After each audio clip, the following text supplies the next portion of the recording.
Bonjour, alors aujourd'hui sujet un peu spécial puisque je vous propose de découvrir des kits Gundam de la série G Gundam, une série qui date de 1994, ça ne nous rajeunit pas.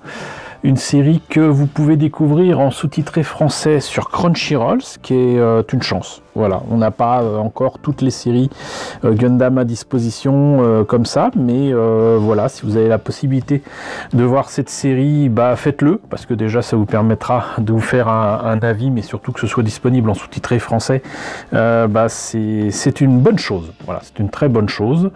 Ensuite, outre que c'est l'occasion de revenir sur cette série qui sort un petit peu des sentiers battus par rapport aux univers, puisqu'il y en a eu plusieurs Gundam, c'est aussi la possibilité de parler en fait de l'aspect un petit peu opportuniste des scénarios des séries Gundam pour proposer des jouets, des maquettes qui sont identiques mais qui sont différents.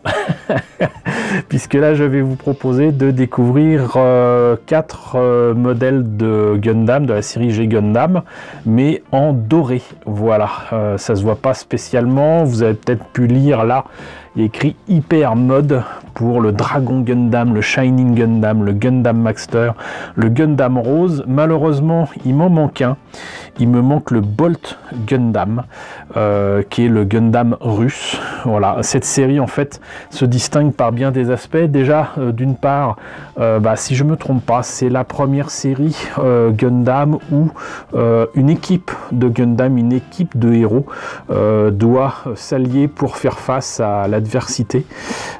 C'est également la seule série Gundam à ma connaissance qui se la joue en fait plutôt super robot que Real Robot.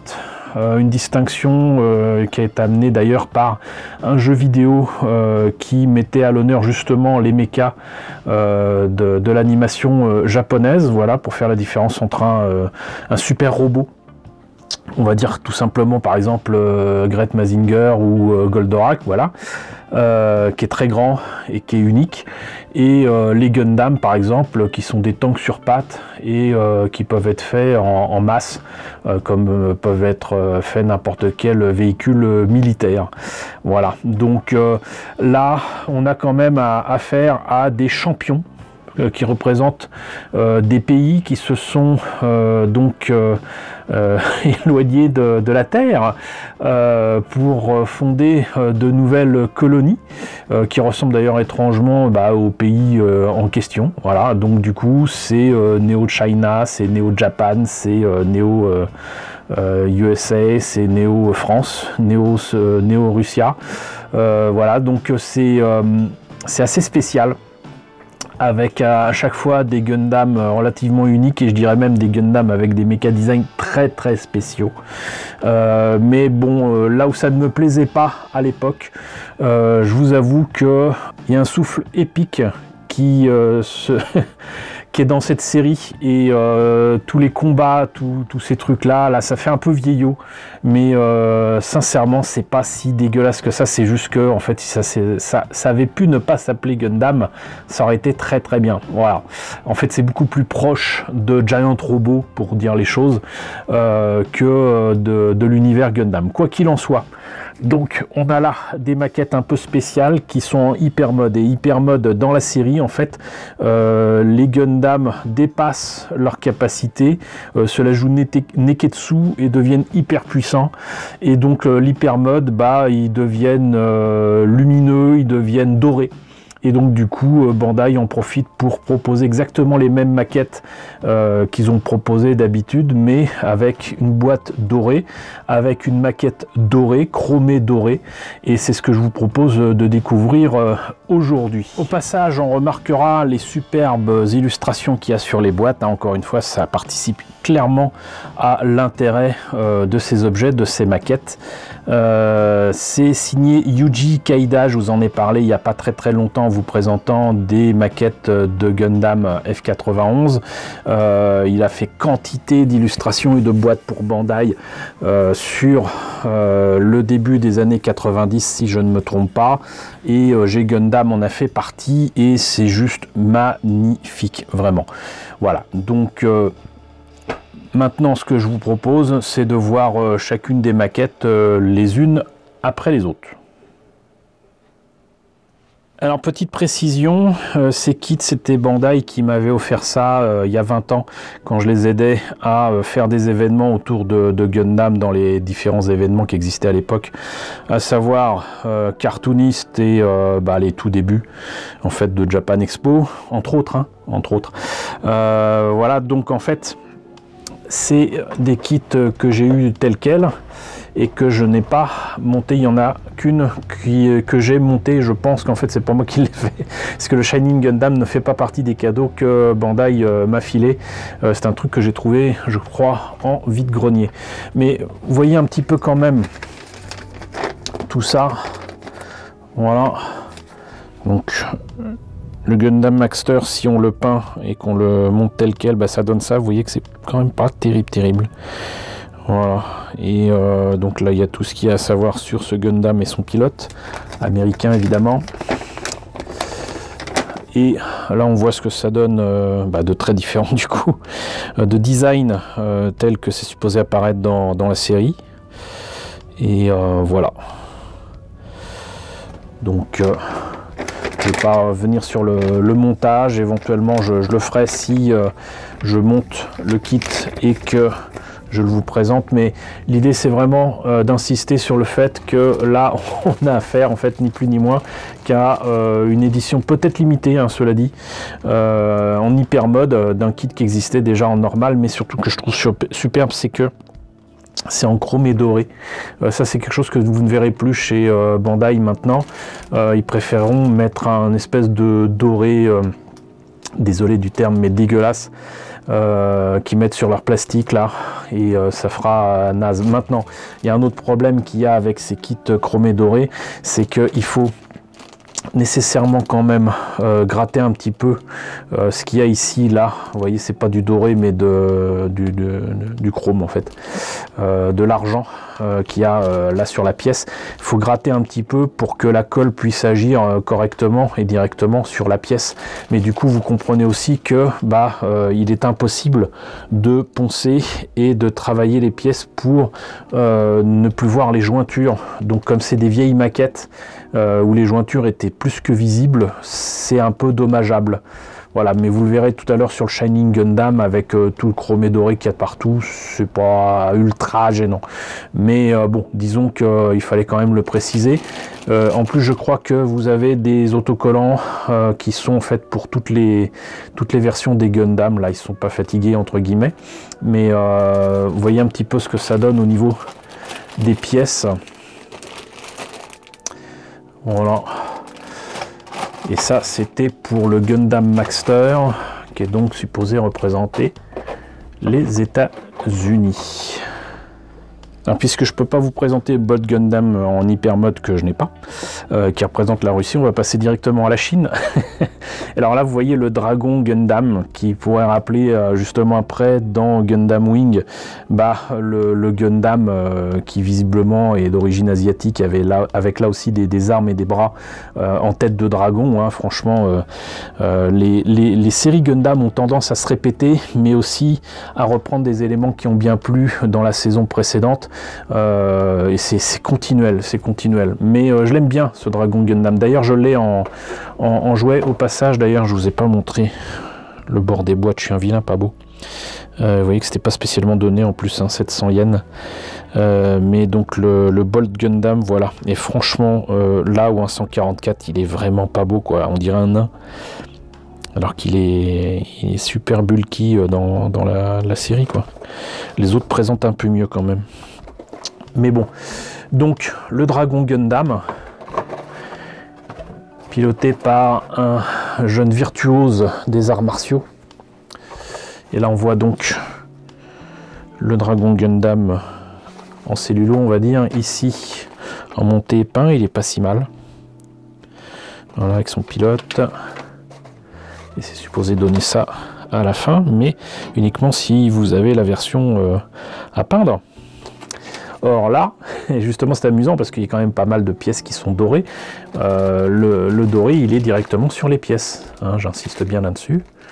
Voilà, c'est du c'est du Chevalier d'Or, quelque part, un petit peu, de Gundam. Alors là, le Gundam rose, c'est le Gundam français, dites donc.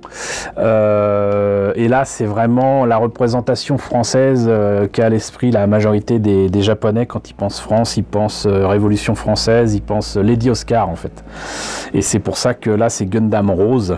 Voilà, c'est en rapport avec les Roses de Versailles, qui est le véritable titre de Lady Oscar. N'allez pas chercher plus loin. En plus de ça, évidemment, le personnage qui pilote ce Gundam Rose, qui est un chevalier, évidemment, hein. On n'a pas évolué depuis 1789, est androgyne, hein, en fait, fait quand même très efféminé. Mais ça, c'est encore une fois un hommage à Lady Oscar. Quoi qu'il en soit, donc Gundam Rose, donc 700 yens, hein, je le disais. Hop, voilà à quoi il est supposé ressembler dans la série. Donc quelque part, donc la cape là sera reprise comme ça un petit peu, notamment dans Gundam Bull Divers et même Gundam Bull Fighters. Voilà, en jouant sur des aspects de plaques de blindage ou quoi. Le design n'est pas si vilain que ça, mais encore une fois, ce qui me gêne, c'est que ça c'est du Real Robot, c'est pas du super, c'est du super robot et non pas du Real Robot. Même moi, je commence à m'y perdre. Donc voilà ce que ça donne. Mon T-Pain, il est pas si mal pour du 144. Et voilà. Jack India, ça fait franchement français. Mais voilà, donc pour les pièces, vous voyez, chromées, ça rend pas si mal, mais encore une fois, le problème après, c'est ce qu'on peut obtenir une fois monté.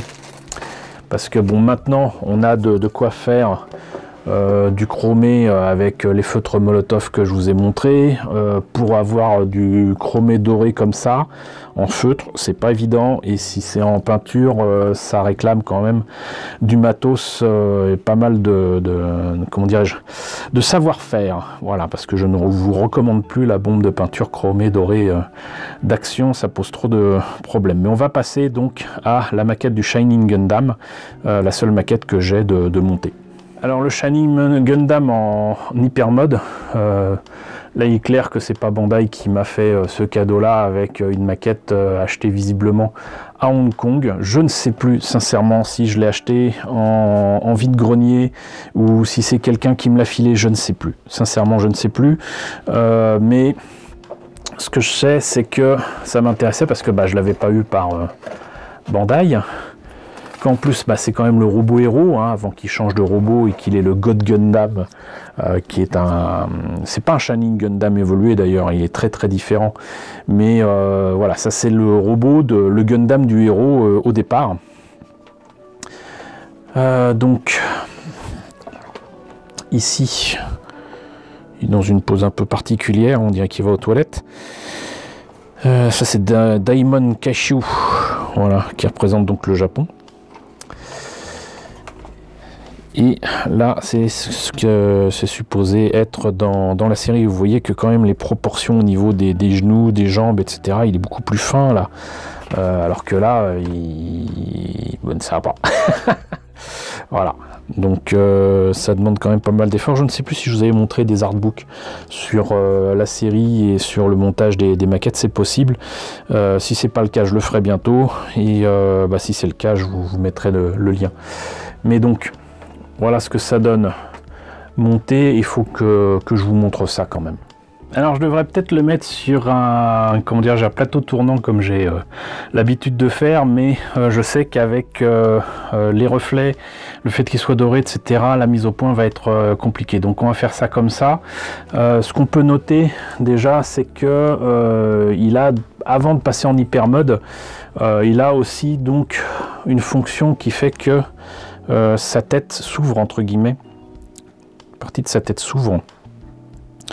Et plutôt que de s'embêter à mettre une toute petite pièce qu'on perdrait facilement, c'est carrément la face du Gundam qu'on peut enlever et changer. Donc là, je suis presque sûr que c'est flou. Mais c'est quand même bien pensé. Je ne veux pas le faire, mais faites-moi confiance. On peut enlever donc l'avant de la tête. Et donc du coup, le mettre déjà dans une position, je vais pas dire berserk, mais il est presque surpuissant, quoi. Voilà, ce brave Shining Gundam de Daimon. Et bon, alors là j'ai du mal un petit peu à le tenir correctement, mais c'est quand même bien pensé pour le bassin et tout. Il y a vraiment des trucs assez cool, et il est pas si mal articulé que ça, mais ça reste une maquette, c'est pas un jouet. C'est ça que Bandai devrait comprendre un jour ou l'autre, parce que les maquettes en fait au Japon ont souvent été conçues et imaginées comme, j'allais dire, des jouets du pauvre. Voilà, les maquettes devaient être pas chères, devaient avoir certaines fonctionnalités pour plaire aux enfants, mais bon, là c'est quand même autre chose. Reste que je trouve quand même qu'il est pas si mal que ça fait tel quel. Là où ça me fait dire que c'est clairement pas moi qui l'ai monté, parce que bon, on sait jamais, des fois on peut perdre la mémoire, mais pas à ce point, c'est qu'il y a des traces d'ergot quand même assez grossières. Alors je sais pas du tout si l'appareil va pouvoir filmer ça, mais vous voyez là, par exemple ici sur l'épaule, voilà. Et ça se voit quand même un petit peu là sur les genoux et tout. Mais bon, si on se met pas trop près, franchement, il est pas vilain. Il est pas vilain. Par contre, il a du mal à tenir forcément la pose. Et je pense qu'il est beaucoup mieux. Ces maquettes-là sont beaucoup mieux au 1 centième. Qu'au 144, c'était vraiment une période pas terrible pour Bandai, pour ces petits kits. Pourtant, ils en ont fait quelques-uns qui étaient pas si mal, mais sinon, c'était pas ça, quoi. Voilà, et vraiment sympathique ce Shining Gundam. Maintenant que j'apprécie la série, en ayant pris du recul et en évitant de lui demander d'avoir les mêmes qualités que ses prédécesseurs, je trouve ça vraiment cool de la voir et de vous la présenter aujourd'hui. Voilà, parce que je sais plus de quand ça date, voyons ça, mais 95. Voilà, donc c'est quand même des kits qui ont plus d'un quart de siècle, donc c'est cool de vous présenter ça. C'est juste dommage que j'ai pas pu vous présenter le Bolt Gundam. Ça aurait permis d'avoir l'équipe au complet avec ces 5 Gundam, ces 5 héros de la série, même si c'est Daimon Kashu qui vole la vedette à tout le monde, hein, très clairement. Mais voilà, une série à découvrir. Et puis cette manie effectivement de faire des variations en doré, en black, voilà, ça existe aussi bien dans le jouet que dans les maquettes au Japon, mais là ça avait trouvé une justification scénaristique dans G Gundam avec l'hyper mode. Voilà. Et ben écoutez, c'était un peu laborieux pour moi en tout cas. J'espère quand même que vous aurez apprécié la présentation de ces kits. Je me tâte à juste monter, parce que du coup il n'y a rien à faire en termes de peinture, juste monter les Gundam Rose, Dragon Gundam et Gundam Maxter. Peut-être qu'avec mes pinces coupantes de compétition peut-être que ça rendra un peu mieux que sur ce Shining Gundam qui est pas si mal que ça, franchement, vu de loin. Dites-moi si ça vous intéresse que je vous les présente montés, et puis si ça vous intéresse vraiment, eh bien je le ferai. Voilà, en attendant, c'était les Gundam de G Gundam, la série de 1994. Là il s'agit de kit 144 de 1995. Voilà, j'espère encore une fois que ça vous a intéressé. N'hésitez pas à me dire ce qu'il en est dans la section commentaires. N'hésitez pas à liker, c'est très important. N'hésitez pas à partager, n'hésitez pas à vous abonner si ce n'est pas déjà le cas. Coucou aux nombreux abonnés qui nous ont rejoints ces derniers temps. Bienvenue ici. Coucou aux grands anciens qui me suivent depuis 5 ans. Merci à tous de votre fidélité, merci à tous de votre soutien sur Tipeee et sur Paypal. Surtout, prenez soin de vous. Je vous laisse avec la liste des contributeurs de la chaîne et je vous dis à très bientôt pour la présentation, je l'espère, de nouveaux kits G Gundam.